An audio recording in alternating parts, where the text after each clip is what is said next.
నమస్కారం. మీ విజయ్ కుమార్ కంట. చాలా సందర్భాల్లో మనల్ని మనం మర్చిపోతూ ఉంటాం.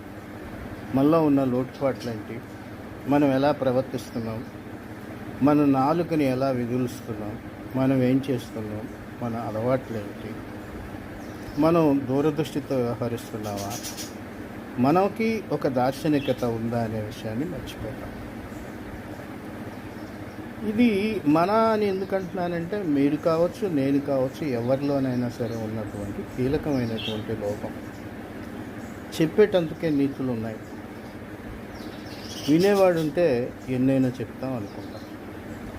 ఒక వ్యక్తిని చూస్తాం, లేదా ఒక వ్యక్తి యొక్క ఆలోచన విధానాన్ని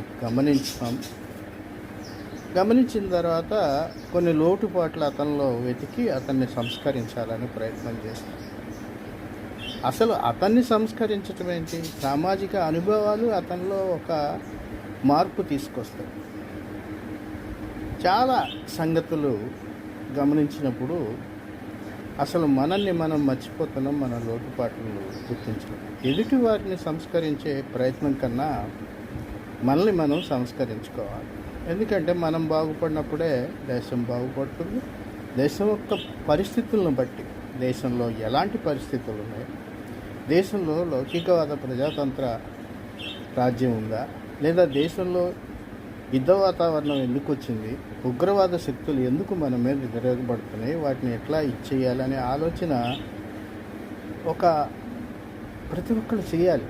చేసినప్పుడు మాత్రమే మనం ప్రయత్నం చేస్తాం. ఏదో మతం పేరుతోటో ఇంకో పేరుతోటో ఎవరినో సంస్కరించాలి. ప్రతి మనిషికి ఒక నమ్మకం ఉంటుంది,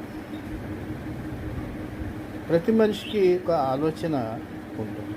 అందుకని ఎదుటివారిని సంస్కరించే కన్నా మనల్ని సంస్కరించుకోవాలి. బింబించంద్ర పాల్ ఒక మాట అంటారు, సంస్కరణ అంశాలలో మనం ముందడుగులు వేయటం మంచిదే, కానీ ఏ సంస్కరణ అయితే మనం కావాలనుకుంటున్నామో అందులో మనం మమైకమైనా లేదా అనేది ఆలోచించాల్సిన అవసరం ఉంది. ప్రతి మనిషి మారాలి, తనతో పాటు పక్కవారిని మార్చాలి, పక్కవారిని మార్చే ముందు తను మారాలి. చాలాసార్లు కొన్ని ఆధ్యాత్మిక కేంద్రాల్లో కొంతమంది ప్రవచకులు ఉంటారు. వీళ్ళు పొద్దున్న లెగిస్తే ఒక సైకిల్ మీద కాలినడకన ప్రారంభమైన వాళ్ళ జీవితం ఖరీదైన కార్లలో తిరిగేదాకా వస్తుంది.